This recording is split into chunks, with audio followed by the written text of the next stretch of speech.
हजरत उमर फारूक रात में कपड़ा साफ कर रहे हैं, बर्तन मांज रहे हैं, झाड़ू लगा रहे हैं।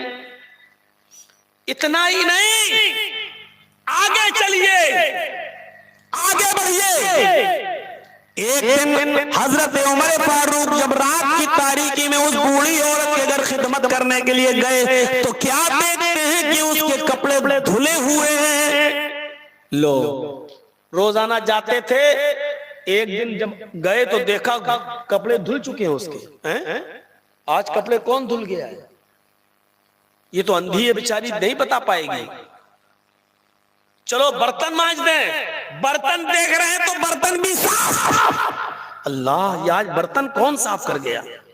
झाड़ू उठाई तो क्या देखते हैं, पेशाब और पायखाना भी नहीं है, घर भी साफ हो चुका है। पूछने लगे, माँ आज कौन आया था?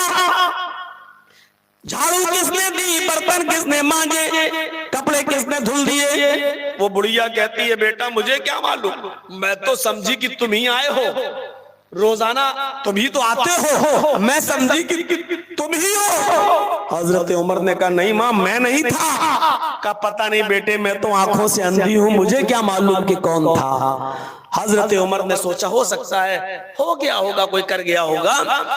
दूसरे दिन फिर आए तो क्या देखा कि बर्तन मंज चुके हैं, कपड़े धुल चुके हैं, झाड़ू लग चुकी है। हजरत उमर के कान सतर्क हो गए, इसका मतलब मुझसे पहले कोई आता है और कपड़े साफ कर जाता है, गंदगी साफ कर जाता है, बर्तन मांज जाता है और झाड़ू लगा जाता है। पता लगाना चाहिए ये काम मेरा था, कौन कर रहा है, वो भी रात के अंधेरे में। एक दिन हजरत उमर छिप जाते हैं, दरख्त की आड़ में छिप कर देखते हैं कि देखे कौन आता है। रात का अंधेरा, एक शख्स आता है, मुंह छिपाए हुए, कंबल से कपड़े से मुंह छिपाए हुए, दाएं बाएं देखता है। उसको जब कोई नजर नहीं आता तो सीधे घर में घुस जाता है, बर्तन मांजता है, कपड़े धुलता है, उस औरत की गंदगी को साफ करता है और आने लगता है।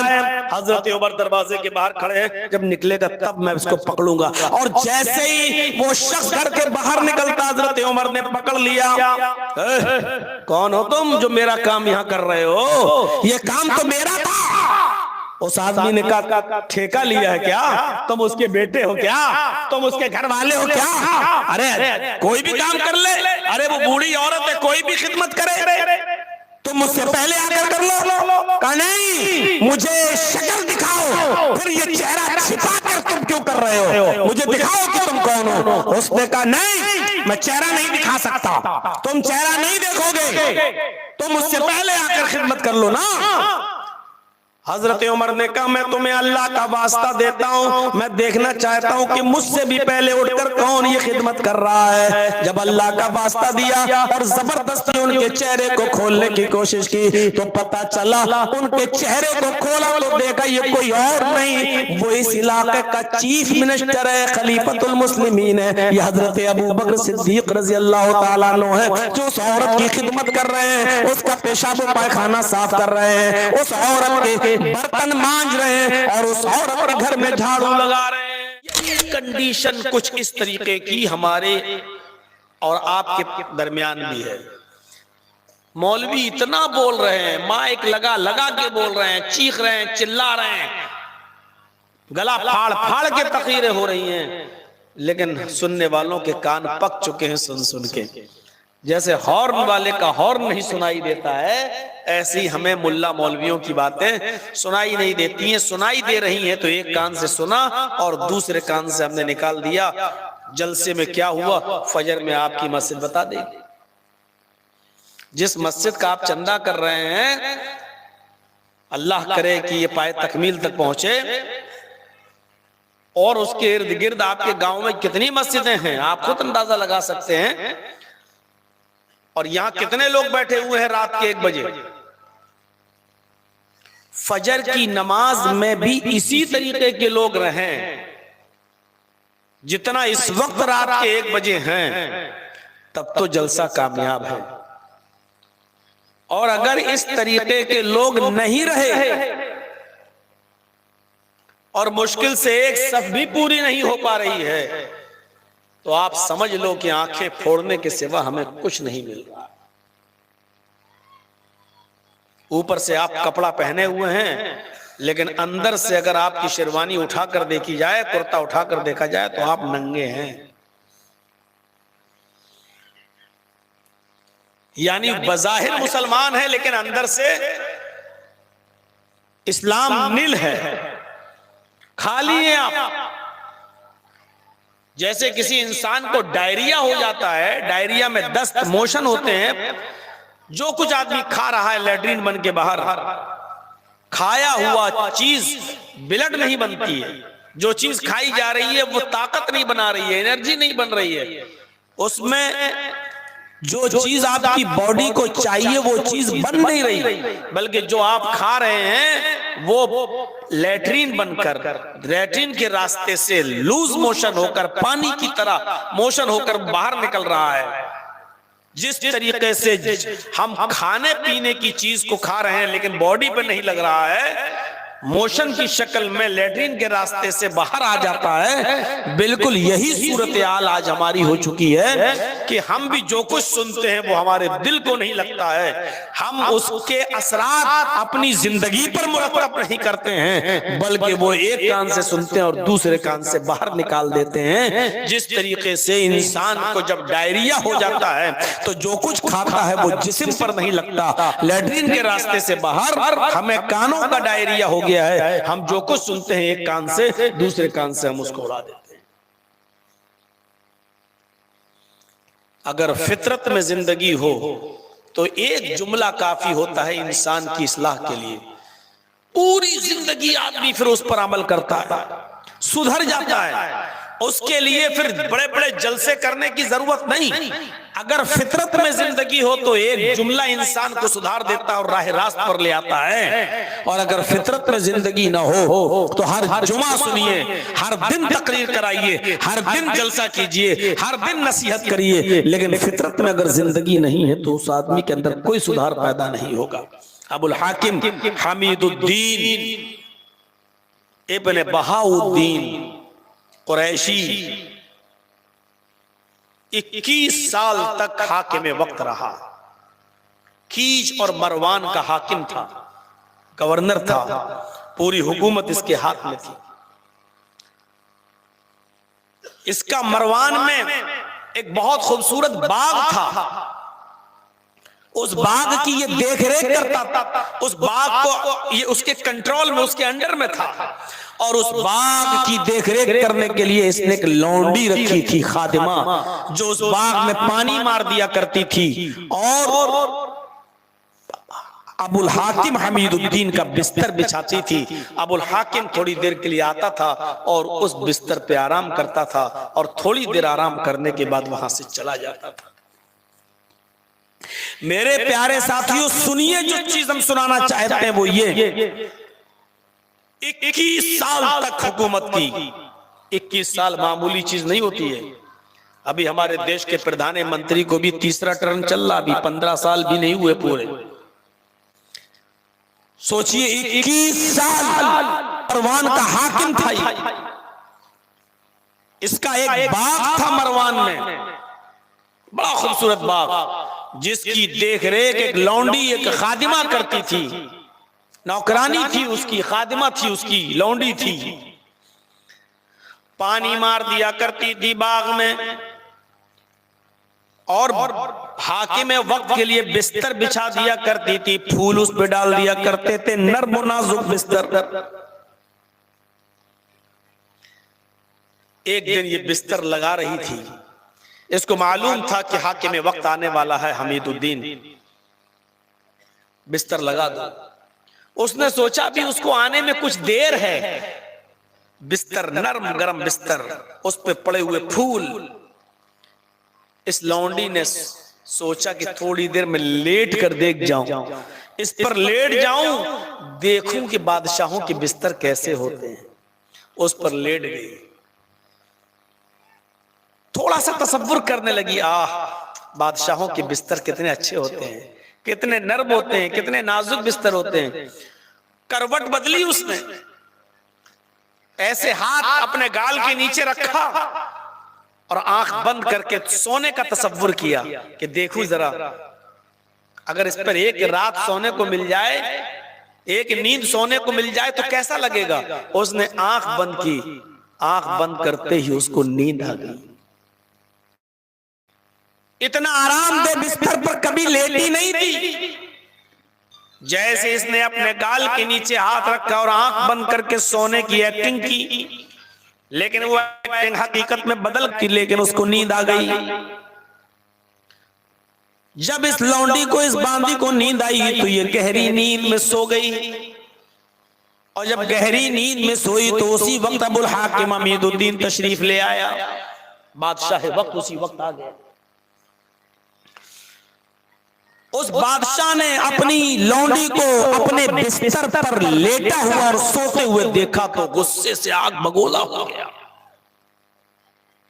उसने कोड़ा उठाया, हवा में लहराया और एक कोड़ा अपनी लौंडी की पीठ पर मारा। चमड़े का कोड़ा था, एक कोड़ा पड़ते ही वो बिलबिला उठी, सतर्क हो गई, उठ के बैठी अपने अंदाज में। आज के मौजूदा टाइम के हिसाब से सॉरी, गलती हो, माफ कर दीजिएगा, और खड़ी हो गई। वो अपना ओढ़नी, अपना कपड़ा संभालने लगी और बादशाह से कहने लगी कि मैं सोना नहीं चाहती थी, मैं तो बस ऐसी लेट गई थी, मैं देखना चाहती थी कि बादशाहों के बिस्तर कैसे होते, मुझसे गलती हो गई। लेकिन हमीदुद्दीन को रहम नहीं आया। इसने कहा खड़ी हो जा, इस गलती की सजा तुझे मिलेगी, और इस गलती की सजा यह है कि तुझे 10 कोड़े पड़ेंगे। एक कोड़ा तो मैं मार चुका हूं, अभी 9 कोड़े और तेरे जिस्म पर पड़ना बाकी। उसने दूसरा कोड़ा मारा, लौंडी मुस्कुराती है। उसने तीसरा कोड़ा मारा, लौंडी मुस्कुराती है। उसने चौथा कोड़ा मारा, लौंडी मुस्कुराती है। उसने 5वां कोड़ा मारा, लौंडी की ओढ़नी फट जाती है। 6ठा कोड़ा मारा, अब उसके जो जिस्म पर कपड़ा था वो कपड़ा फट जाता है। 7वां कोड़ा मारा तो खून टपकने लगता है, जिस्म पर, बॉडी पर खून आ जाता है। और 8वां कोड़ा मारा तो खून का कतरा जमीन के ऊपर गिरने लगता है। चमड़े का कोड़ा। लेकिन लौंडी है कि हर कोड़े पर पहले कोड़े से ज्यादा मुस्कुराती है। एक कोड़ा पड़ा, मुस्कुराई, दूसरा पड़ा, उससे ज्यादा मुस्कुराई, तीसरा पड़ा, उससे ज्यादा मुस्कुराई।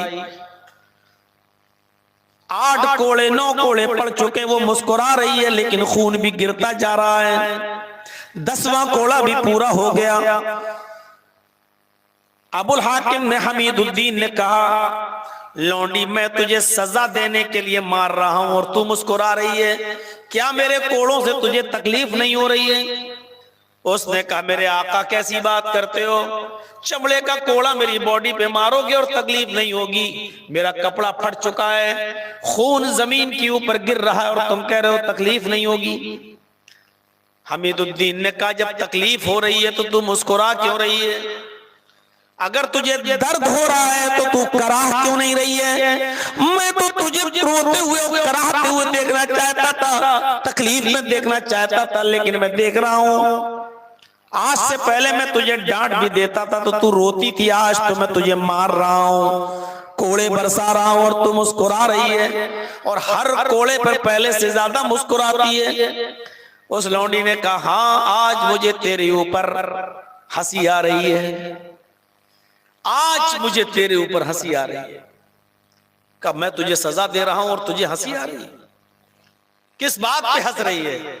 कहा मेरे आका मैं इस बात पे हंस रही हूं कि ऊपर वाले का नियम में किसी को अमीर बनाया, किसी को गरीब बनाया, किसी को आजाद बनाया, किसी को गुलाम बना दिया। मैं तेरी ममलिकत में हूं, मैं एक तो तू हाकिम भी है इस इलाके का, गवर्नर भी इस इलाके का, और दूसरा ये कि मैं तेरी लौंडी भी हूं, तू मेरा आका भी है। लेकिन हंसी इस बात पर आ रही है कि मैं ये सोच रही हूं थोड़ी देर आराम करने की सजा इस नरम गरम बिस्तर पर थोड़ी देर सो जाने की सजा अगर एक अमीर की अदालत में यह है, एक लौंडी के मालिक के इख्तियार में यह है, तू मेरा मालिक है, तू मेरा आका है और मेरे आका की सरपरस्ती में, तेरी हुकूमत में मुझे कोड़े तू मार रहा है।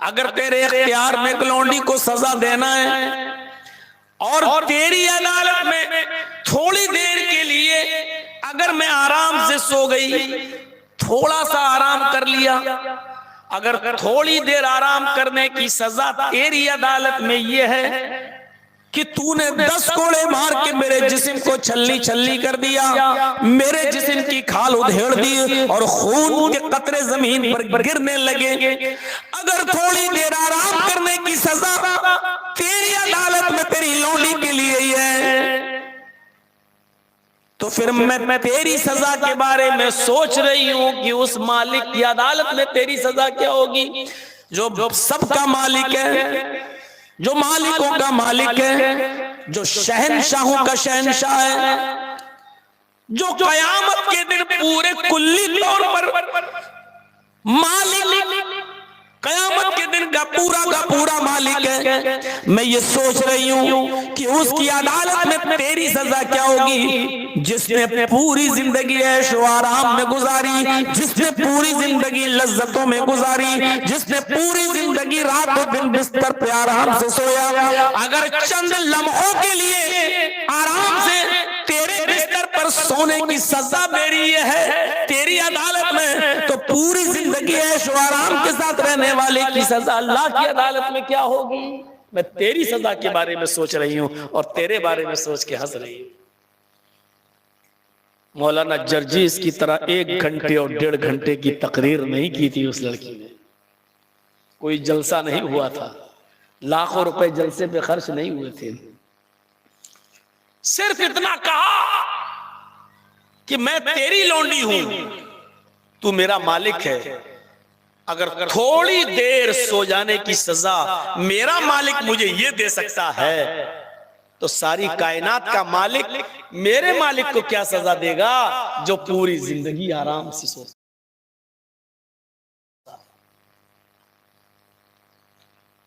अबुल हाकिम हमीदुद्दीन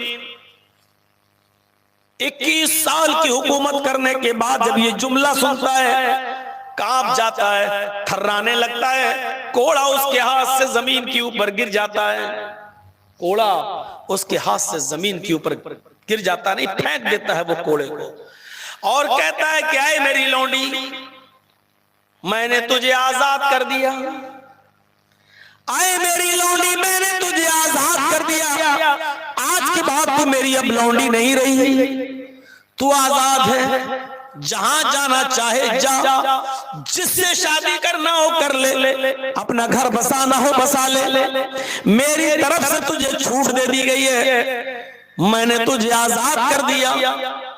और उसी दिन उसने रिजाइन दे दिया अपनी हुकूमत से, इस्तीफा दे दिया और उसके बाद उलमा की सोहबत में बैठा, मौलवियों की सोहबत में बैठा और दीन का बहुत बड़ा मुबल्लिग बना।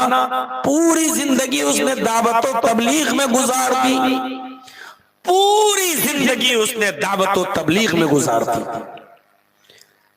गुमनामी की जिंदगी जी, कहां हुक्मरान था, बादशाह था, पूरी जिंदगी गुमनामी की जिंदगी गुजार दी, शोहरत से दूर, नामवरी से दूर, लोगों को दावत और तबलीग में लग गया, लोगों की इस्लाह करने लगा, सही रास्ता बताने लगा, गलत रास्ते से रोकने लगा।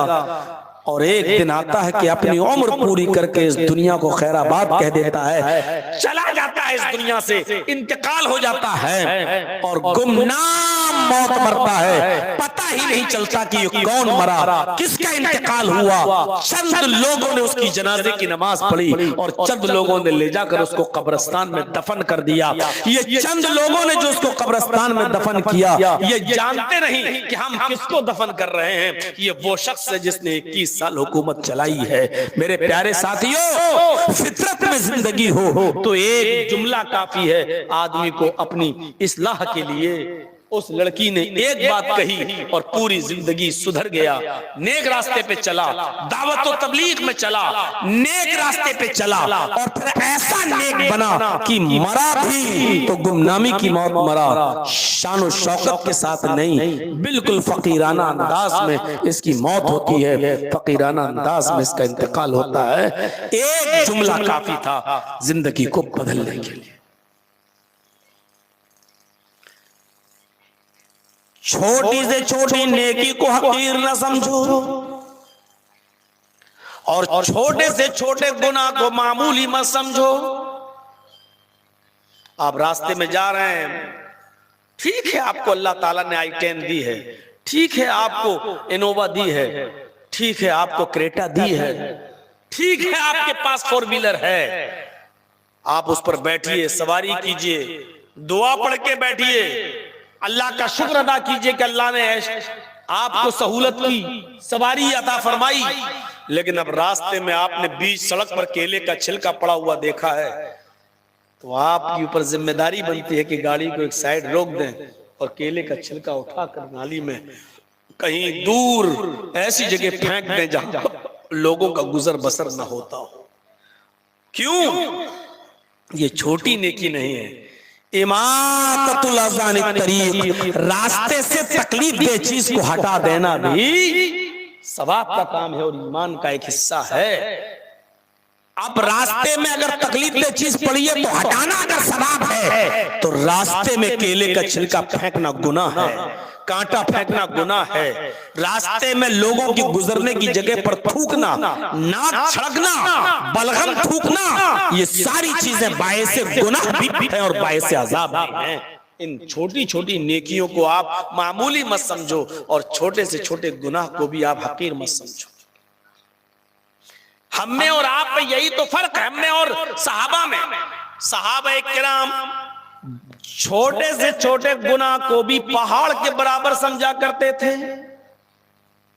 ये हमारे और आपके यहाँ जब बारिश होती है ना या हल्की सी आंधी के आसार होते हैं और आसमान लाल हो जाता है, आप देख रहे बादल लाल हो गया, आसमान लाल, इसका मतलब तेज आंधी आने वाली है। आपके यहाँ जब हल्के से बादलों में लालामी आती है, बादल आसमान थोड़ा सुर्ख होता है तो आप आंधी के आसार समझ लेते हैं। सहाबा किराम का हाल ये था कि जब हल्की सी हवा चलती थी, हल्का सा आसमान लाल होता था, अपने घरों से निकलकर मस्जिदों की तरफ दौड़कर भागते थे, मस्जिदों की तरफ दौड़कर भागते थे और ये तसव्वुर किया करते थे, आय अल्लाह ये आसमान की सुर्खी कहीं आग के आजाद की शक्ल अख्तियार न कर ले। तूने पहले जमाने की उम्मतों को पत्थरों से और आग के अजाब से हलाक को बर्बाद किया, उनके ऊपर आग की बारिशें की हैं। आय अल्लाह देख हमारे अमाल बहुत ज्यादा खराब है, हम बहुत ज्यादा नेक नहीं है, हमारे अंदर बहुत सी बुराइयां हैं, लेकिन अल्लाह तेरे हबीब, तेरे मोहम्मद, तेरे नबी की उम्मती हैं, तेरे बंदे हैं। आय अल्लाह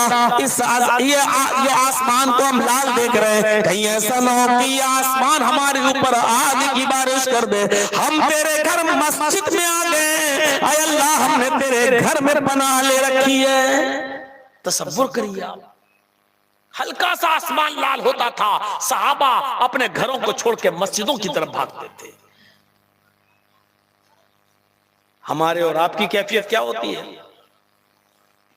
छोटी से छोटी नेकी को भी हकीर मत समझो, छोटी से छोटी नेकी को भी कमतर मत समझो।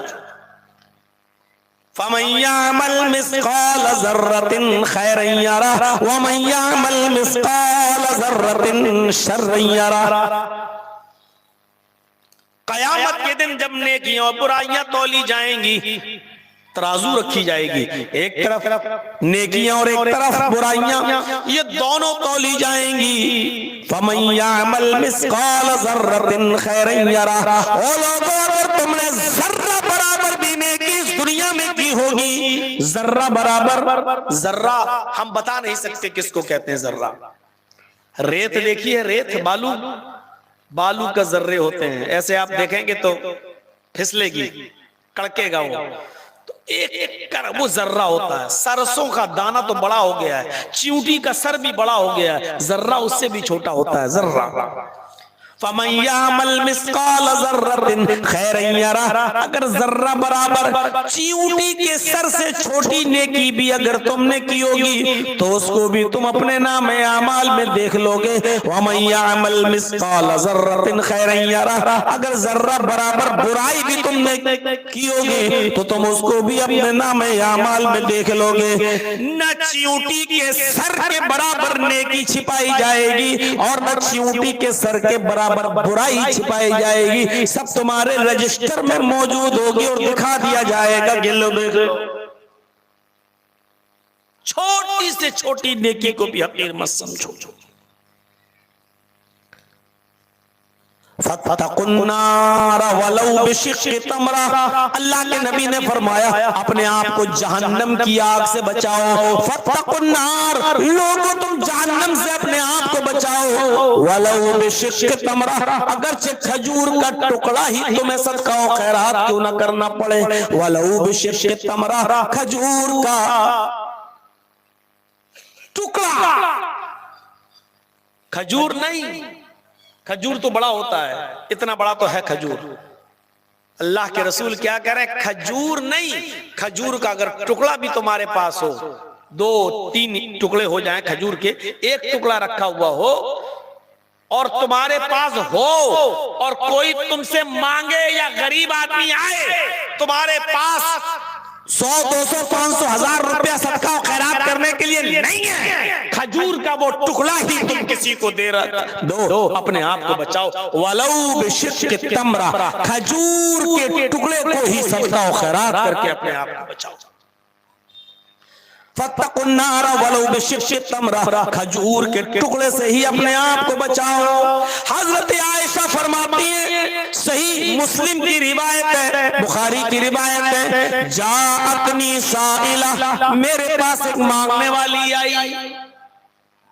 हाँ सुनो, बड़ा दिलचस्प वाकया है। जाअतनी साइला, मेरे पास एक मांगने वाली आई। माहा सबियान, उसके साथ 2 छोटे छोटे बच्चे थे। एक मांगने वाली मेरे पास आई, उसके साथ 2 छोटे छोटे बच्चे थे। कहने लगी आयशा, अम्मी आयशा, मेरे बच्चे भूखे हैं, तुम्हारे पास कुछ है खाने को। हजरत आयशा फरमाती हैं कि मेरे पास एक खजूर रखा हुआ था। बुखारी की रिवायत, एक खजूर। आप तो शर्म की वजह से किसी फकीर को एक खजूर नहीं देंगे, आप कहेंगे एक खजूर क्या दें। पहले बात तो देना नहीं, और दें तो एक खजूर क्या दें। अरे कम से कम कुछ तो हो, इतना तो हो कि उसका पेट भर जाए। हजरत आयशा कहती है एक खजूर मेरे पास थी, मैंने उसको संभाल कर रख लिया था। एक खजूर को भी संभाल के, आज तो हमारे घर की लड़कियां जब शादियां होती हैं और जब ससुराल जाती हैं तो अपने घर से मिला हुआ सामान नहीं संभाल पाती हैं, अपने घर का जहेज नहीं संभाल कर रख पाती हैं। अल्लाह का अम्मा आयशा से सीखो, कहती है एक खजूर थी, मैंने उसको भी संभाल के रख दिया। उस जमाने में फ्रिज नहीं थी, उस जमाने में अच्छी खजूर को कहां रखेंगे, फ्रिज नहीं थी, लेकिन कह रही मैंने उसको रख दिया था संभाल कर। अल्लाह के रसूल आएंगे, भूखे होंगे, मैं उनको दे दूंगी एक खजूर, वो भी अल्लाह के रसूल के लिए। अब सोचिए एक खजूर में किसी का पेट भरता। अरे कुछ तो खजूर खाकर पानी पिएंगे, कुछ तो तसल्ली हो जाएगी। एक खजूर था मेरे पास, मैंने उसको भी अल्लाह के रसूल के लिए संभाल कर रख लिया था। लेकिन वो खजूर मैंने उठाकर उस मांगने वाली को दे दिया। अब एक खजूर और लोग 3, 2 बच्चे और एक खुद मां। सोच रहे हैं आप, एक खजूर। अम्मा आयशा कहती है मैंने मांगने वाली को दे दिया, उसने मांगा, मेरे पास और कुछ नहीं था, मैंने वो खजूर ही दे दिया। उसने वो खजूर लिया, खुद भूखी, उसके दोनों बच्चे भूखे, छोटा बच्चा भी है और एक उससे 2 साल बड़ा बच्चा भी है। इस बच्चे को दें कि इस बच्चे को दें, दोनों बच्चे भूखे।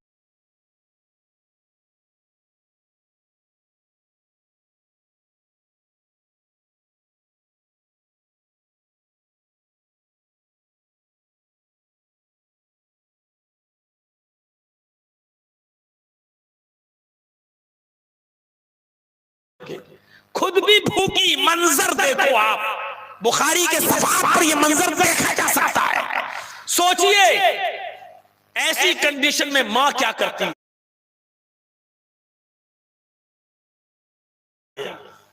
और मांगने वाली है। उस औरत के पास एक खजूर था, उस खजूर को उसने 2 टुकड़े कर दिए, बीच से खजूर गुठली निकाली और फेंक दी, और उस खजूर के 2 टुकड़े कर दिए। अब आधा आधा हो गया, आधा इस बच्चे को दे दिया और आधा इस बच्चे को दे दिया। मां की नजर में दोनों बच्चे भूखे, खुद भी भूखी, लेकिन अपनी भूख को बर्दाश्त कर ली, लेकिन अपनी खजूर को उसने एक इस बच्चे को दे दिया टुकड़ा, और आधा टुकड़ा उसने इस बच्चे को दे दिया।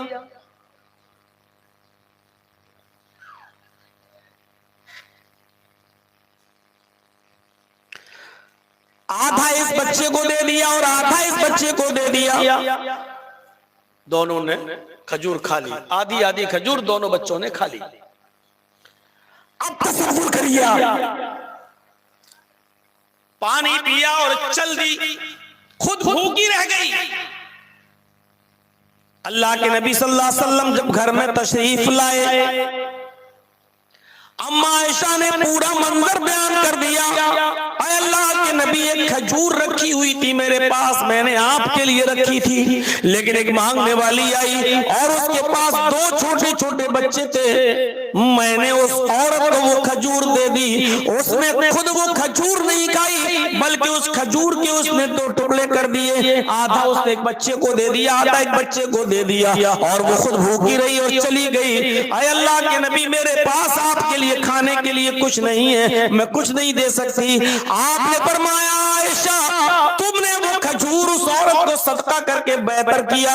क्या दोनों बच्चे भूखे थे? हाँ। क्या वो औरत भी भूखी थी? फरमाया हाँ। क्या उस औरत ने खुद खजूर नहीं खाई? आपने फरमाया, आयशा ने हाँ नहीं खाया। क्या उस औरत ने उस खजूर के 2 टुकड़े कर दिए? हाँ। क्या आधा आधा दोनों बच्चों को दे दिया? फरमाया हाँ। आयशा, क्या इस मंजर को तुमने अपनी आंखों से देखा है? फरमाया हाँ। फरमाया, आयशा, कयामत के दिन तुम्हें गवाही देना है उस औरत के बारे में, क्या अल्लाह, मैंने इस औरत को खुद भूखा रहते हुए देखा और आधा आधा खजूर इसने दोनों बच्चों को दे दिया था, खुद भूखी रह गई, क्या तुम इस बात की गवाही दोगी? फरमाया, मैंने देखा तो गवाही क्यों नहीं दूंगी? फरमाया, आयशा, उस औरत ने अपने आप को भूखा रखकर उन दोनों बच्चों की परवरिश की, अगरचे पेट भर के नहीं खिलाया, जो उस औरत के पास था उसने आधा आधा दे दिया। वजबत अलैहल जन्ना,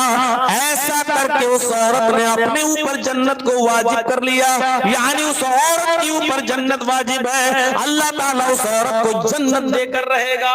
मैं पूरे वाक़े को बताने का मेरा मेन मकसद ये था कि हजरत आयशा ने वो एक खजूर अपने शौहर के लिए, नबी अकरम के लिए रखी थी, लेकिन उसको भी सदका कर दिया, और उस औरत ने उस खजूर के 2 टुकड़े करके आधा आधा अपने बच्चों को खिला दिया। तो किसी भी कमतर चीज को भी सदका करने से पीछे मत हटिए। फत्तकुन्नार वलौ बिशिक्क तमरा, खजूर का टुकड़ा ही क्यों ना हो, उसको भी सदका करके अपने आप को जहन्नम की आग से बचाइए। ये था जज्बा, कोई नेकी कमतर नहीं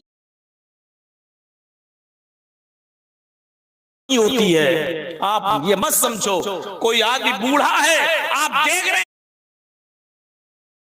बूढ़ा आदमी जा रहा है, बड़ी दिक्कत हो रही है उसको चलने में, पकड़िए उसका हाथ, बाबा आपको कहाँ जाना है? बेटा मुझे सड़क पार करना है, आप आइए आगे बढ़िए और उस बुजुर्ग को सड़क पार करा दीजिए। ये एक नेकी है। कयामत का दिन होगा, मैदान महशर होगा, एक इंसान की नेकियां तोली जाएंगी, नेकियां कम होंगी और बुराइयां ज्यादा होंगी, नेकियां कम होंगी और बुराइयां ज्यादा होंगी। वो मायूस बैठा होगा, सोच रहा होगा मुझे जहन्नम में डाला जाएगा।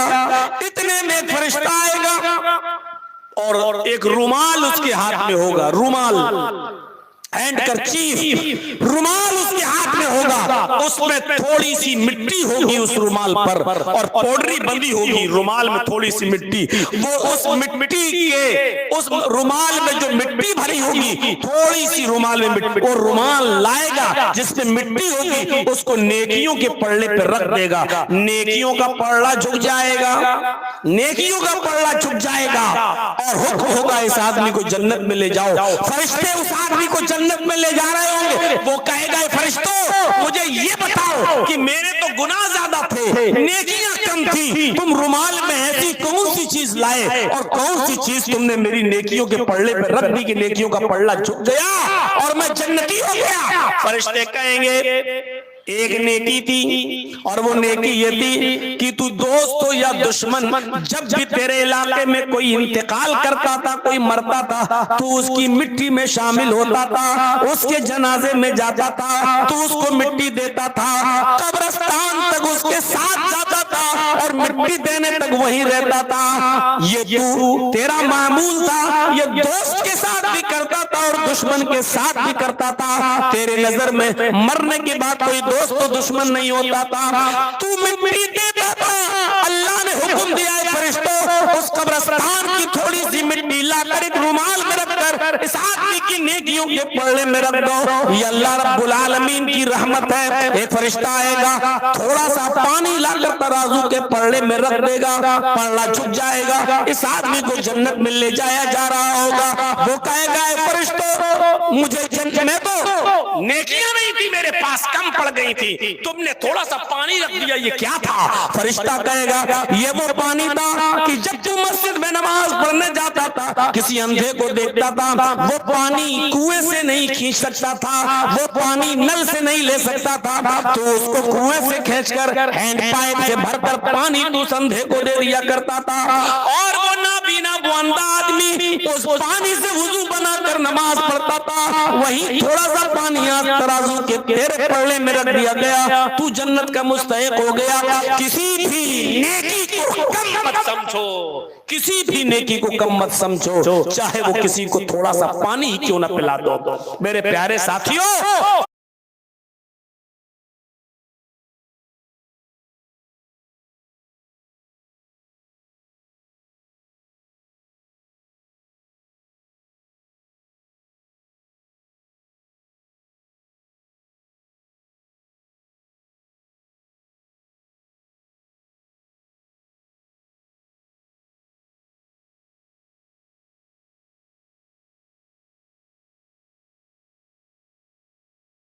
तसव्वुर करिए हम कहाँ हैं। आज छोटी से छोटी नेकियों को हम नजरअंदाज कर देते हैं और बड़े से बड़ा गुनाह भी आज हमारी नजर में कोई हैसियत नहीं रखता है।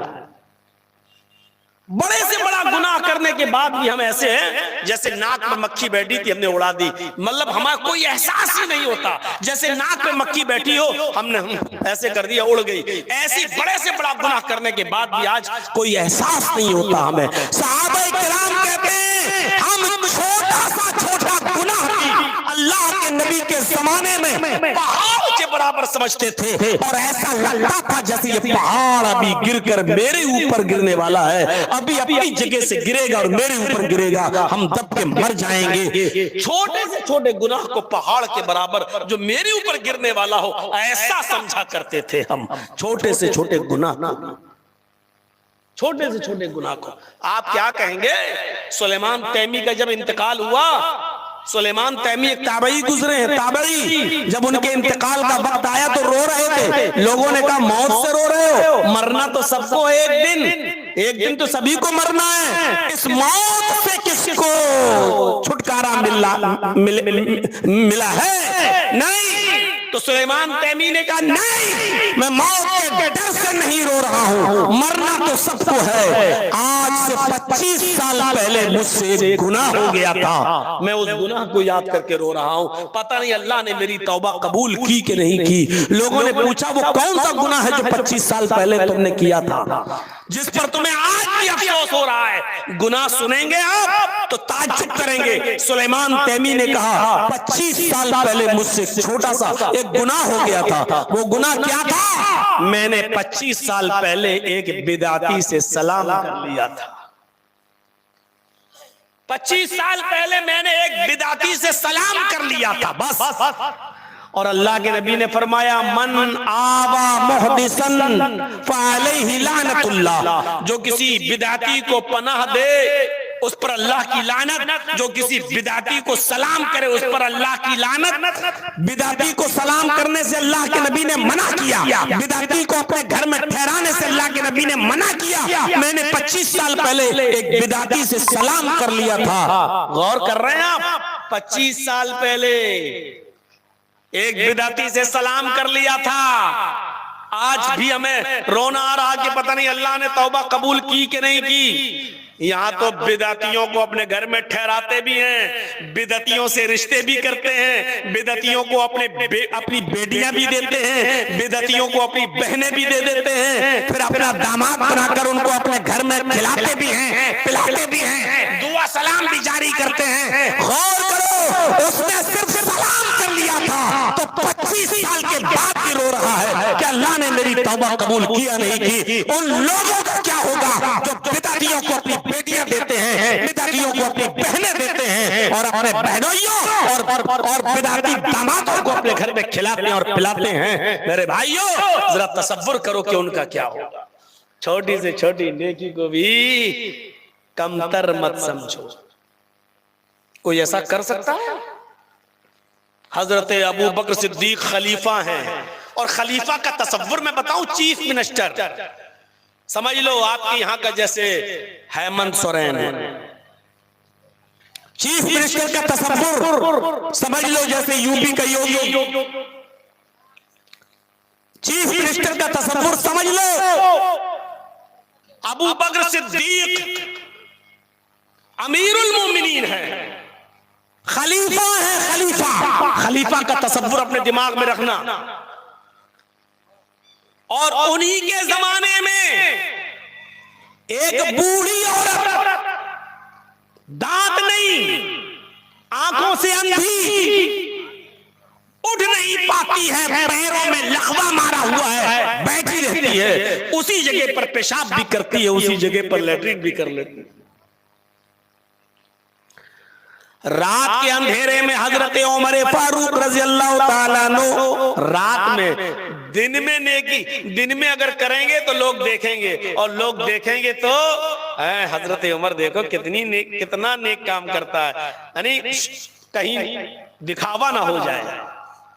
यहाँ तो अभी रमजान का महीना आ रहा है ना, अभी आप देखिएगा किसी को रोजा इफ्तार भी कराएंगे 10, 20, 50 आदमी को, तो रूह अफ़ज़े तक की बोतल का फोटो खींचा जाएगा।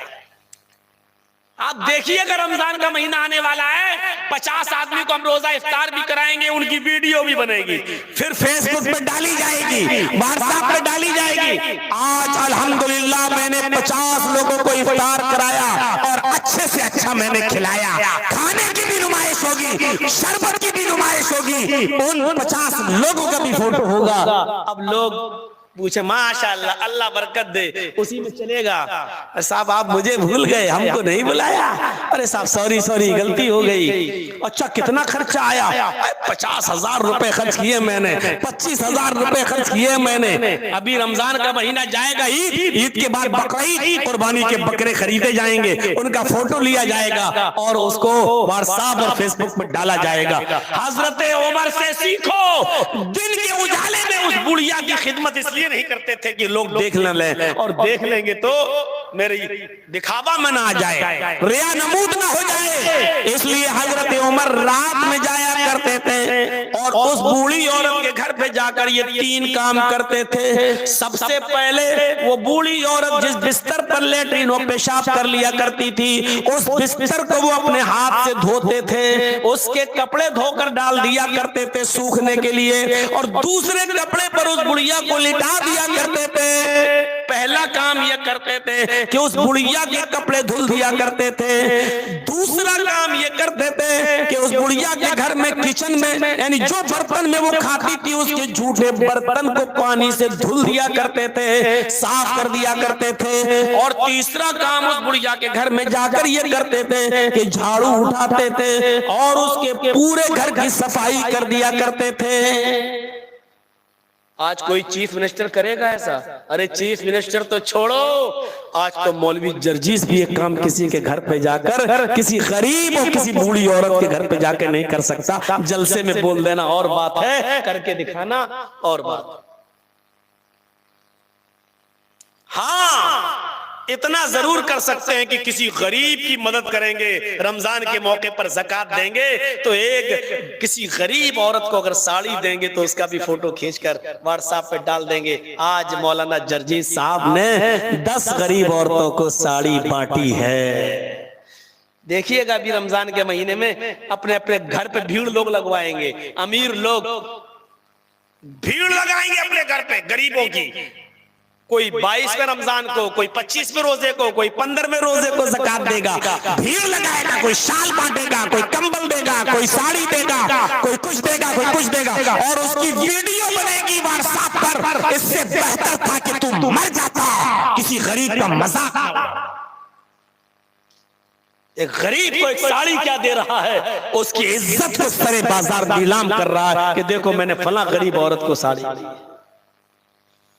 कैसे तुम्हारे ज़मीर गवारा कर लेते हैं, कैसे तुम्हारी आत्माएं बर्दाश्त कर लेती हैं, कैसे किसी गरीब की रुसवाई और जिल्लत को तुम्हारे अज़ान और कुलूब गवारा कर लेते हैं और तुम्हारे दिल कैसे बर्दाश्त कर लेते हैं।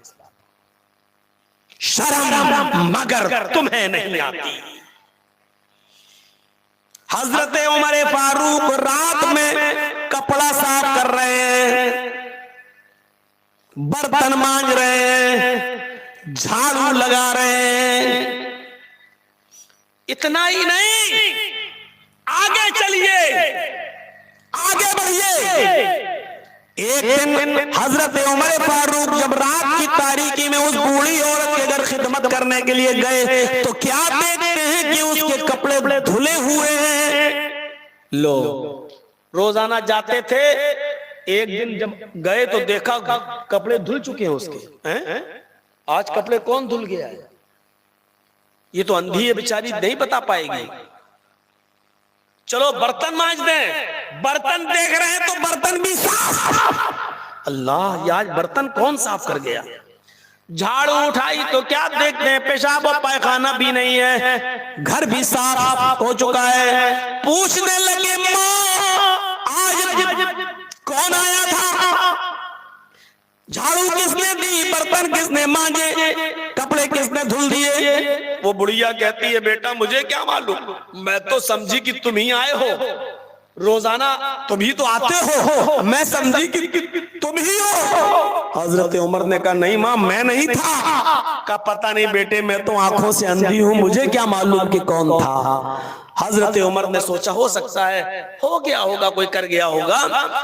दूसरे दिन फिर आए तो क्या देखा कि बर्तन मंज चुके हैं, कपड़े धुल चुके हैं, झाड़ू लग चुकी है। हजरत उमर के कान सतर्क हो गए, इसका मतलब मुझसे पहले कोई आता है और कपड़े साफ कर जाता है, गंदगी साफ कर जाता है, बर्तन मांज जाता है और झाड़ू लगा जाता है। पता लगाना चाहिए ये काम मेरा था, कौन कर रहा है, वो भी रात के अंधेरे में। एक दिन हजरत उमर छिप जाते हैं, दरख्त की आड़ में छिप कर देखते हैं कि देखे कौन आता है।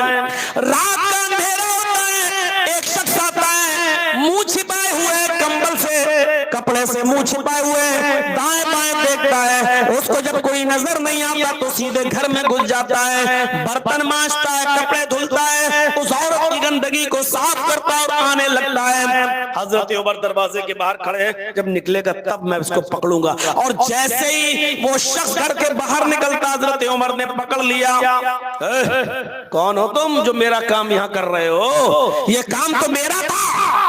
उस आदमी ने कहा ठेका लिया है क्या? तुम उसके बेटे हो क्या? तुम उसके घर वाले हो क्या? अरे कोई भी काम कर ले, अरे वो बूढ़ी औरत है, कोई भी खिदमत करे, तुम मुझसे पहले आकर कर लो। कहा नहीं, मुझे शक्ल दिखाओ, फिर ये चेहरा छिपा कर तुम क्यों कर रहे हो? मुझे दिखाओ कि तुम कौन हो। उसने कहा नहीं, मैं चेहरा नहीं दिखा सकता, तुम चेहरा नहीं देखोगे, तुम मुझसे पहले आकर खिदमत कर लो ना। हजरत उमर ने कहा मैं तुम्हें अल्लाह का वास्ता देता हूँ, मैं देखना चाहता हूँ कि मुझसे भी पहले उठकर कौन ये खिदमत कर रहा है। जब अल्लाह का वास्ता दिया और जबरदस्ती उनके चेहरे को खोलने की कोशिश की तो पता चला, उनके चेहरे को खोला तो देखा ये कोई और नहीं, वो इस इलाके का चीफ मिनिस्टर है, खलीफतुल मुस्लिमीन है, ये हजरत अबू बकर सिद्दीक रजी अल्लाह ताला अन्हु है, जो उस औरत की खिदमत कर रहे हैं, उसका पेशाब पायखाना साफ कर रहे हैं, उस औरत के बर्तन मांज रहे हैं और उस औरत के घर में झाड़ू लगा रहे हैं। लीजिए साहब, हमने तो नेकियों को कुछ समझा ही नहीं।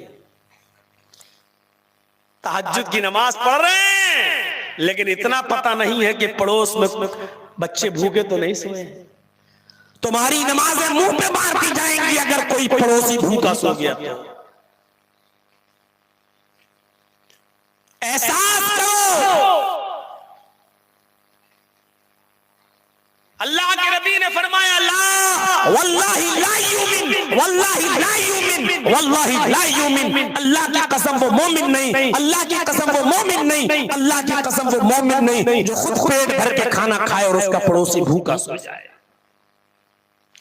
और पड़ोसी कहा हिंदू मुस्लिम की शर्त नहीं है, वो किसी भी मजहब से ताल्लुक रखता हो, भूखा नहीं सोना चाहिए। इंसानियत को जन्म दिया है इस्लाम ने, यहां इस्लाम नहीं इंसानियत को उछाला है। इंसानियत, इतनी इंसानियत होनी चाहिए कि तुम ये ना देखो कि हिंदू है कि सिख है कि ईसाई है कि बुद्धिस्ट है, कौन है ये, भूखा है खिलाओ, ये तुम्हारी जिम्मेदारी है। नेकियों को हकीर मत समझो, छोटी से छोटी नेकियों को भी हकीर मत जानो। वो बात बता दी ना, खजूर के टुकड़े से भी सदका करना पड़े तो कर दो। मेरे भाइयों, आजकल छोटे से छोटी नेकियों को भी हकीर नहीं समझना चाहिए और छोटे से छोटे गुनाह को भी मामूली नहीं समझना चाहिए। पता नहीं हम कौन से गुनाह कर बैठे हैं, हम मामूली समझते हैं। मस्जिद से निकले गीबत शुरू, इधर बैठे तो गीबत शुरू, चार आदमी बैठे तो गीबत शुरू। औरतें तो इस मामले में माहिर हैं, चंद औरतें जहां बैठ जाए किसी न किसी की गीबत होने लगती है। मेरे भाइयों, आदमी नमाज़ें लेके जाएगा, रोजे लेके जाएगा, हज लेके जाएगा, ज़कातें लेके जाएगा, बहुत सी नेकियां उसके पास होंगी। क़यामत के दिन उसको उम्मीद होगी कि मेरे दाहिने हाथ में नामे अमाल मिलेगा। मैं तो जन्नती हूँ, मैं तो दुनिया में नमाज़ें पढ़ा करता था, मैं तो दुनिया में तहज्जुदें पढ़ा करता था, मैंने तो दुनिया में एक भी रोजा नहीं छोड़ा, हमने तो हज किए, ज़कातें दिए, हमने तो बहुत सी नेकियां की हैं। जब वो उम्मीद लगाए बैठा होगा, फरिश्ते नामे अमाल बांट रहे होंगे, जब इस आदमी के हाथ में नामे अमाल देने की बारी आएगी तो ये अपना दाहिना हाथ बढ़ाएगा, फरिश्ते अपना नामे अमाल खींच लेंगे और इससे कहेंगे अपना बायां हाथ लेफ्ट हैंड बढ़ाओ। वो कहेगा अरे ऐसा क्यों, हम तो दुनिया में नमाजें पढ़ा करते थे, हमने तो तहज्जुदें पढ़ी, हमने तो ज़कातें दी, हमने तो बड़े अच्छे अच्छे काम किए, फिर आखिर ऐसा क्यों कर रहे हो तुम, मुझे बाएं हाथ में नामे अमाल क्यों दे रहे हो। वो कहेगा ये मैं नहीं जानता, मेरे रब ने तुम्हें उल्टे हाथ में, बाएं हाथ में, लेफ्ट हैंड में नामे अमाल देने के लिए कहा है। फिर वो बाएं हाथ में नामे अमाल लेगा, वो देखेगा ये बुराई, ये बुराई, फिर पन्ना पलटेगा ये बुराई, ये बुराई, वो देखेगा मैंने नमाजें पढ़ी वो कहां गई, मैंने रोजे रखे वो कहां गए, मैंने हज किया वो कहां गया। वो देखेगा, पलटेगा, सब कुछ करेगा, लेकिन उसको नेकियां न दिखाई देंगी। वो नजरें आसमान की तरफ उठाएगा और चीख कर कहेगा आईन हसनाती या रब्बल आलमीन, आए मेरे मौला, आए मेरे परवरदिगार, मेरी नेकियां कहां चली गई। मेरे नामे अमाल में तो गुनाह ही गुनाह लिखे हुए हैं, मेरे नामे अमाल में तो बुराइयां ही बुराइयां लिखी हुई हैं। अय अल्लाह, मैंने जो नमाजें पढ़ी वो कहां चली गई, मैंने जो हज किया वो कहां चला गया, मैंने जो ज़कातें दी वो कहां चली गई, मैंने जो तहज्जुद की की नमाजें पढ़ी वो कहाँ चली गई? आईना हसनाती या रब्बल आलमीन, अल्लाह मेरी नेकियां क्या हुई? ऊपर से जवाब आएगा, आए मेरे बंदे, तेरी गीबत ने, तेरी चुगली ने, तेरी दुश्मनी ने, तेरे इनाद ने, तेरे हसद ने, तेरे कीने ने तेरी नेकियों को बर्बाद कर दिया, तेरी नेकियों को खत्म कर दिया। तेरे नामे अमाल में कोई नेकी नहीं, क्योंकि तू अपने भाई की, मुसलमान भाई की गीबत करता था, चुगली करता था। इस गीबत ने, चुगली ने तेरी तमाम नेकियों को बर्बाद कर दिया। ओह, नमाजें खत्म, रोजे खत्म, सिर्फ इतनी सी बात पर कि फला ऐसा, फला वैसा, फला वैसा, अरे फला ऐसा, पीठ के पीछे उसकी बुराई। मेरे भाइयों, अपने गुनाहों से तौबा कर लो। मोमिन हमेशा मुसीबत को तरजीह देता है। अगर उसके सामने दो रास्ते आ जाएं, एक तो ऐशो आराम का रास्ता है लेकिन गुनाह का है, और एक मुसीबत का रास्ता है लेकिन अच्छा रास्ता है, तो मोमिन वो होता है जो मुसीबत को तरजीह देता है और अच्छे रास्ते को चुनता है, भले ही उसमें मुसीबत हो। और मुनाफिक जो मोमिन नहीं होता है, मुनाफिक वो ऐशो आराम को तरजीह देता है, अगरचे वो गुनाह का रास्ता भी है। मेरे भाइयों, आज हर मुसलमान गौर करे कि उसके पास जो कमाई आ रही है, जो माल आ रहा है, जो वो मेहनत कर रहा है, वो कैसी है, क्या सूरत है। हर इंसान गौर करे, क्रेडिट कार्ड बनवाना कैसा है। हर मुसलमान गौर करे, शेयर मार्केट पर पैसा लगाना कैसा है। हर आदमी गौर करे, टोकन खरीदना कैसा है। बहुत से लोग जायज के फतवे दे देंगे और कह भी देंगे, लेकिन अपने ज़मीर से और अपने दिल से सवाल करो, अपने दिल से और अपने ज़मीर से सवाल करो। ये बैंक वाले बेवकूफ और पागल नहीं है जो क्रेडिट कार्ड बनाकर आपको दे रहे हैं।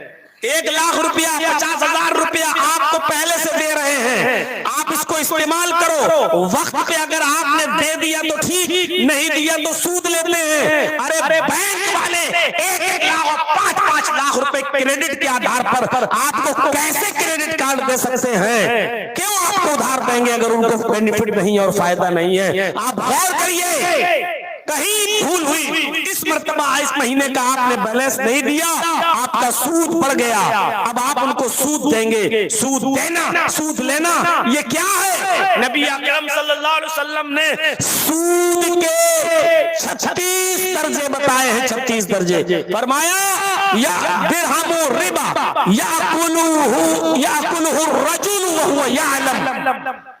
एक दिरहम, 1 रुपया मैं तर्जुमा कर रहा हूं, 1 दिरहम यानी 1 रुपया भी अगर सूद का, ब्याज का किसी ने खाया, वह हुआ यालम, और वो जानता है कि ये सूद है, वो जानता है कि ये मेरा नहीं है, सूद के तौर पर मिला है। अशद्दु मिन 36 ज़नियतन, अल्लाह के नबी फरमाते हैं 36 बार जिना करने से ज्यादा सख्त है।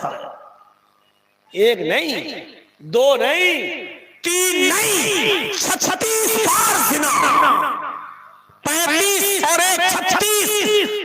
किसी ने 36 मर्तबा जिना किया, उसको जहन्नम में जो सजा मिलेगी 36 बार जिना करने के बाद, ये उससे भी बड़ा जुर्म है, उससे भी बड़ा गुनाह है, उससे भी बड़ा अजाब उसको मिलेगा जिसने सूद और ब्याज का 1 रुपया खाया। खरीदो लॉटरी।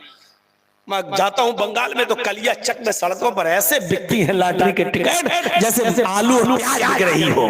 और लो मेरे भाइयों, सूद और ब्याज इतना बड़ा जुर्म है। एक बार अल्लाह के नबी ने तो फरमाया, अपनी माँ के साथ जिना करने के बराबर है। कौन बदबख्त होगा जो अपनी माँ के साथ जिना करेगा? कौन बदबख्त? मुसलमान मुसीबत का रास्ता अख्तियार कर लेता है लेकिन गुनाह का नहीं।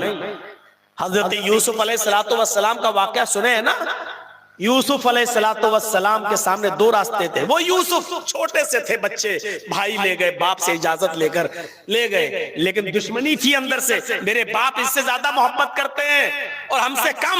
सारे भाइयों ने मिलकर सलाह की और यूसुफ को कुएं में डाल दिया। यूसुफ को एक अंधे कुएं में फेंक दिया और चले आए और अपने बाप के पास आकर रोने लगे। अपने बाप के पास आकर रोने लगे, या बाना इन्ना ज़हबना नस्तबिकु व तरकना यूसुफ इंदा मताइना फअकलहु ज़िब। आए अब्बू जान, हम खेल कूद में लग गए और यूसुफ को अपने सामान के पास बिठा दिया। बस भेड़िया आया और भेड़िया यूसुफ अलैहिस्सलाम को खा गया। आप तो हमारी बात मानेंगे नहीं, अगर हम कितने ही सच्चे क्यों ना हो। फिर एक दिन आया, एक काफिला आया, पानी निकालना चाहता था उस कुएं से, लेकिन पानी तो था नहीं। उस डोल में यूसुफ अलैहिस्सलाम बैठ गए। जब उसने रस्सी खींची तो भारी, उसने झांक कर देखा तो उसमें एक लड़का बैठा हुआ है, एक छोटा सा बच्चा बैठा हुआ है। उसने काफिले वालों से कहा, या बुशरा हाज़ा गुलाम, खुशखबरी हो काफिले वालों, हमें तो एक खूबसूरत बच्चा मिल गया है। जब उस बच्चे को निकाला, बड़ा खूबसूरत बच्चा, चलो चलो जल्दी ले चलो, हम इसको मिस्र के बाजार में बेच देंगे, हमें कीमत मिल जाएगी। वो काफिले वाले उसको मिस्र के बाजार में लाए और मिस्र के बाजार में बेच दिया। खूबसूरती काम नहीं आई। चोरी का माल जब होता तो आदमी सोचता जितनी जल्दी हो सके बिक जाए, हमें जो भी मिल जाए। 20,000 का मोबाइल 2,000 में देके चला जाता है, देखे ना। और वो इलाके में चले जाओ कलिया चक में तो भरमार लगी हुई है। चोरी का माल आपको 20-20 हजार का, 1,000, 1,500, 2,000 रुपए में मिल जाएगा। तो मेरे भाइयों जरा तसव्वुर करो, पता नहीं कहां से आता है इन लोगों के पास माल। मेरे भाइयों, उन लोगों ने यूसुफ को जितनी जल्दी होना चाह बेच दिया। जल्दी बेचो, कुरान कहता है चंद दिरहमों में बेच दिया। व शरऊहु बिसमनिन बख्सिन दराहिमा महदूदा, उन्होंने यूसुफ को चंद छोटे सिक्कों में बेच दिया। जितना मिल गया उतना ले लिया, चले गए, मतलब बहुत सस्ते में। बादशाह मिस्र के घर यूसुफ अलैहिस्सलाम पहुंच गए। मिस्र के बादशाह के घर में उसने अपनी बीवी से कहा, इनको खिलाओ पिलाओ, पालो पोसो, बड़ा करो। हमारा कोई बेटा नहीं है, बड़ा होगा तो हम इसको अपना बेटा बना लेंगे या हमें कोई फायदा पहुंचाएगा। लेकिन यहाँ यूसुफ बड़े होते गए, जवान होते गए, बालिग होते गए, खूबसूरती और ज्यादा बढ़ती गई और यहाँ बालिग हुए तो यूसुफ अलैहिस्सलाम की जो मालिकन थी, बादशाह की बीवी, उसका दिल आ गया। यूसुफ अलैहिस्सलाम पर वो माइल होने लगी और यूसुफ अलैहिस्सलाम से कुछ गलत इरादे से उनको अपने पास बहलाने और फुसलाने लगी। यूसुफ अलैहिस्सलाम बचे रहे। ये चर्चा आम हो गई मिस्र की औरतों में। लो, औरतों में चर्चे बड़ी जल्दी होते हैं। आपके यहाँ चर्चे उतनी जल्दी नहीं होंगे जितनी जल्दी औरतों में चर्चे हो जाएंगे। औरतों में चर्चे बहुत जल्दी। तो यूसुफ की खूबसूरती देखकर दंग रह गई और चीख उठी, मा हाज़ा बशर, ये तो इंसान ही नहीं है। इन हाज़ा इल्ला मलकुन करीम, ये तो कोई फरिश्ता नजर आता है, ये तो कोई फरिश्ता लगता है, ये इंसान तो दिखता ही नहीं है। अभी बादशाह की बीवी दिल दे रही थी, अब सारी औरतों ने दिल दे दिया। हर औरत चाहने लगी कि यूसुफ मेरे हो जाएं, यूसुफ को हम अपने दामे फरेब में ले लें, यूसुफ से हम बुराई का इरादा पूरा कर लें। हर औरत का दिल यूसुफ की तरफ आ गया। अब बादशाह की बीवी ने कहा, बादशाह मिस्र की, देखा अब समझी यूसुफ, अब तुम मुझे जो बदनाम कर रही थी कि बादशाह की बीवी अपने गुलाम से लगी है, ये वजह है, ये वजह। देखो कितना खूबसूरत है, मेरा क्या कसूर है इसमें? तुम लोगों का भी तो दिल यूसुफ के ऊपर आ गया, अब बताओ मेरा क्या कसूर है? और सारी औरतों के सामने कहा, अगर यूसुफ ने मेरी बात न मानी और मेरा इरादा पूरा न किया, मेरी बात न मानी, तो मैं इसको सख्त से सख्त सजा दूंगी या जेल में सड़वा दूंगी। यूसुफ समझ लो, सजा पाने के लिए तैयार रहो या जेल में सड़ने के लिए तैयार रहो। दो रास्ते थे यूसुफ के पास। एक तो गुनाह का रास्ता था, अगर उसकी बात मान लेते, बादशाह की बीवी की बात मान लेते तो ऐशो आराम में रहते, पांचों उंगली घी में, सारे इज्जत और सारी कमियां उनकी पूरी करती, दौलत का अंबार लगा देती, यूसुफ को खुश रखती, तन्हाई का मौका भी देती और सारे उनके काम पूरे करती वो, क्योंकि जो मोहब्बत में गिरफ्तार होता है वो किसी भी हद तक जा सकता है। देखते पाकिस्तान से वो सीमा हैदर चली आई, आता 5-5 बच्चों को लेके चली आई, मोहब्बत में जो गिरफ्तार होता है वो कुछ नहीं देखता। बादशाह मिस्र की बीवी की बात मान लेते यूसुफ, तो यूसुफ की तो पांचों उंगली घी में थी, आराम ही आराम, अलग रूम देती, तन्हाई देती, पैसा देती, दौलत देती, सोना चांदी से भर देती, उनको बड़े लाडो प्यार से रखती, लेकिन रास्ता क्या था? गलत, गुनाह का रास्ता। और दूसरी तरफ यूसुफ अलैहिस्सलाम को जेल में सड़ाने की बात की जा रही है, या तो जेल में सड़ाने के लिए तैयार हो जाओ, ये था मुसीबत का रास्ता। तो यूसुफ अलैहिस्सलाम ने कौन सा रास्ता अख्तियार किया? मुसीबत का रास्ता। यूसुफ अलैहिस्सलाम ने कौन सा रास्ता अख्तियार किया? मुसीबत का, परेशानी का रास्ता। क्या कहा? रब्ब सिजनु अहब्बु इलैया मिम्मा यदऊननी इलैहि, ऐ मेरे रब मुझे जेल में जाना ज्यादा पसंद है। रब्बे सिजनु अहब्बु इलैया मिम्मा यदऊननी इलैहि, ऐ अल्लाह मुझे जेल में जाना ज्यादा पसंद है, लेकिन वो काम करना पसंद नहीं जिस काम की तरफ ये मुझे बुला रही है। ऐ अल्लाह मुझे वो काम पसंद नहीं है। व इल्ला तस्रिफ अन्नी कैदहुन्ना, अगर तूने मुझे इनकी चालों से न बचाया, औरतों की चालें बड़ी खतरनाक होती हैं। आप ही को फोन करेंगी, आप ही का नंबर लेंगी, आप ही को बुलाएंगी, आप ही से बातें करेंगी, आप ही को घर में बुलाएंगी, आप ही को टाइम देंगी, सब कुछ, और जब पकड़ी जाएंगी तो आप ही को फंसा देंगी, आप ही के पर सारा इल्जाम लगा देंगी, रो रो के कहेंगी बताओ ये। कुरान करीम ने औरतों की चालों के बाखबर रहने का हुक्म दिया, इन्ना कैदकुन्ना अज़ीम, इन औरतों की चालें बहुत खतरनाक होती हैं, उनकी चालों से बचो। इन्ना कैदकुन्ना अज़ीम, झूठ मूठ भी रोने लगेगी तो बड़े बड़े लोगों के दिल पसीना, बेचारी रो रही है, और आंसुओं ही में सब कुछ होता है उनका, उनके आंख के आंसुओं को बहुत जल्दी, मेरे भाइयों कमजोर दिल वाले बहुत आसानी से, और बहुत बेचारी मजबूर है, बेबस है, और जहां उसने आंसू गिराया हजारों उसके हमदर्द, झूठे हमदर्द उसके आसपास खड़े नजर आएंगे आपको। इन्ना कैदकुन्ना अज़ीम, इनकी चालें बड़ी खतरनाक होती हैं। तो हजरत यूसुफ क्या कह रहे हैं? अल्लाह मुझे जेल में जाना ज्यादा पसंद है, वो काम करना पसंद नहीं जिस काम की तरफ ये मुझे बुला रही है। वो इल्ला तस्रिफ अन्नी कैदहुन्ना, और अगर तूने मुझे इनकी चालों से न बचाया, अगर तूने मुझे इनकी चालों से महफूज न रखा, अस्बु इलैहिन्ना, तो मैं भी इनकी तरफ गिर पड़ूंगा, मैं भी इनकी तरफ झुक जाऊंगा, मैं भी इनकी तरफ माइल हो जाऊंगा।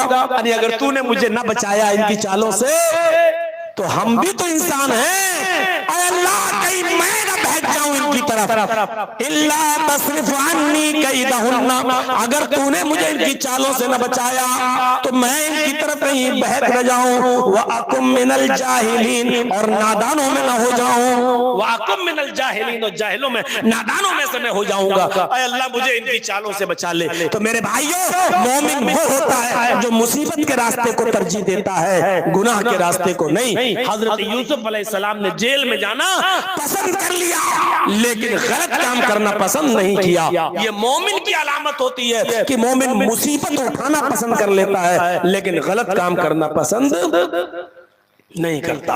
तो मेरे प्यारे साथियों, हमें यहीं से गौर करना चाहिए, फिक्र करना चाहिए कि हमारी जिंदगी किन कामों में गुजर रही है, हमारे हालात क्या हैं, हम किस तरफ जा रहे हैं, हमारा मुआशरा कहाँ है, हमारे समाज को क्या करना चाहिए।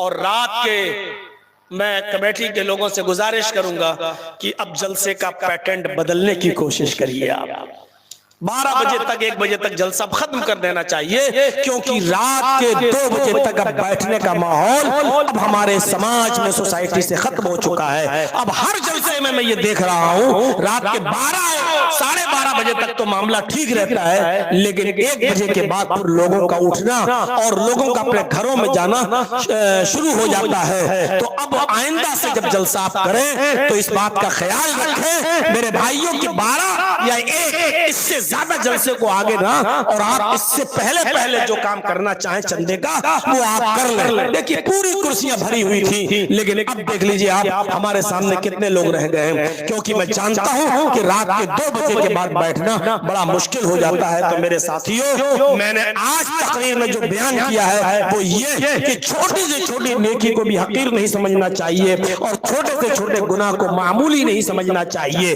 और मोमिन वो होता है जो हर हाल में खिदमत करता है और अपने नामे अमाल में नेकियों को भरने की कोशिश करता है, चाहे वो खिदमत कल्ब किसी भी शक्ल में हो, रास्ते से तकलीफ दे चीज को हटाना, कांटा हटाना, पत्थर हटाना, या इसी तरीके से किसी पड़ोसी को खाना खिला देना, झाड़ू लगा देना, किसी गरीब की मदद कर देना, कब्रिस्तान में जाकर मिट्टी देना, किसी अंधे को पानी लाकर दे देना, प्यासे को पानी पिलाना, पड़ोसी को खिलाना।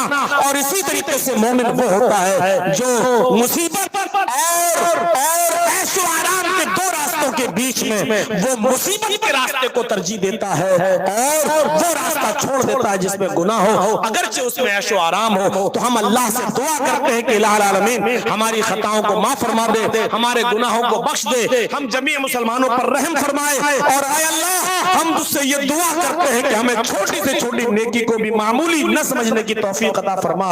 आय अल्लाह, हमें बड़े छोटे से छोटे गुनाह से भी बचने की तौफीक अता फरमा। आय अल्लाह, हमें छोटी से छोटी नेकी को भी करने की तौफीक अता फरमा और इसको हमारे लिए ज़ख़ीरे आखिरत बना दे। आय अल्लाह, जो बीमार है उनको शिफाए कामिला और आजिला अता फरमा, और जो लोग इंतकाल फरमा चुके हैं, तेरी रहमत को जा चुके हैं, उनकी कब्रों को नूर से भर दे, तहत निगाह कुशादा फरमा दे। हमें जब तक जिंदा रख इस्लाम पे जिंदा रखना, और जब हमारा खात्मा हो तो ईमान पर हमारा खात्मा फरमाना। वमा अलैना इल्लल बलागुल मुबीन व आखिरु दावाना अनिल हम्दुलिल्लाहि रब्बिल आलमीन। अस्सलामु अलैकुम व रहमतुल्लाहि व बरकातहू।